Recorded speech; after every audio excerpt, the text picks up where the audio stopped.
Let's welcome in former Secret Service agent and former DHS senior advisor Charles Marino. Charles, great to have you on this morning. Before we get into the Ryan Ruth stuff, just want to get your take on some breaking news this morning. Brand new right now, the Senate report on the July 13th Butler, Pennsylvania assassination attempt was just released, and we're just looking it over, but it does say that the lead agent in charge of that rally in Butler, PA back in July was made aware of, quote, credible intelligence of a threat against President Trump. He did not pass that on to supervisors and still let Trump take the stage. What do you make of that? Inexcusable. I mean, I just cannot believe the breakdown in information sharing and overall communications that took place in both the lead up and on that day in Butler, Pennsylvania. And I don't think many in the Secret Service can understand it either. People need to be held accountable. This is serious work, and they need to get this right 100% of the time. And this kind of stuff that we're reading in the report just cannot happen. Yesterday, the president of Iran, Charles, addressed the United Nations. Joe Biden did not deny the Iranian president the opportunity to travel to America and then be protected by taxpayer-funded security agents and members of the Secret Service protecting the Iranian president while there are active threats against Donald Trump's life from Iran and the leadership in Iran. Take a listen to the Iranian president yesterday. در جهانی که مردم غیر نظامی در غزه با قساوت کشته میشوند، تروریسم کور دولتی کودکان و زنان را به خاک و خون میکشد و از نسل کشی و ترور حمایت می شود، هیچ سندی صلح و توسعه را تضمین نخواهد کرد.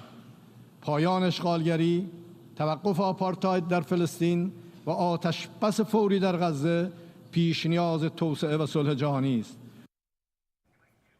Charles, why was he given the platform yesterday? Why was he not denied the ability to address the UN?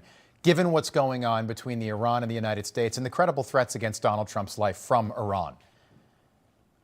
Yeah, look, President Biden continues to make the wrong decisions over and over and over again. And this is no surprise. He just cannot get it right, no matter how apparent it is.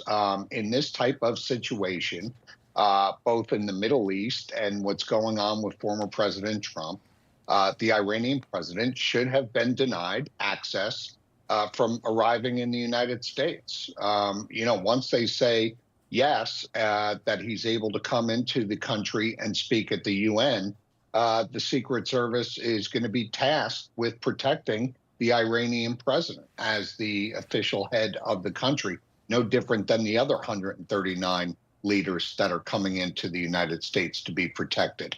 But in this type of situation, especially when you incorporate the nuclear issue and how close Iran is reportedly to obtaining a weapon. This was not the right time for this president to be able to come into the country and further incite. All right, Charles, you're looking at, these are protests outside the five-star hotel that the Iranian president was staying at last night. These are the protests there. So just to connect the dots here, and stop me if I'm wrong, but the U.S. Secret Service was forced to allocate resources that could be allocated to Donald Trump to New York City to protect the person that wants Donald Trump dead. Am I right there? Exactly right. Okay. Do we not see any problem with that? It's the contradiction of all contradictions. And again, this is a weak administration, an administration that knows nothing other than appeasement. They refuse to put their foot down against our adversaries. They'll willingly do it against our allies, but they won't do it against our adversaries. I mean, for the past 3.5 years, we've seen this play in and day out, and it's unbelievable. And yes, essentially, Secret Service resources are being tasked with protecting the person, in part trying to kill former President Trump.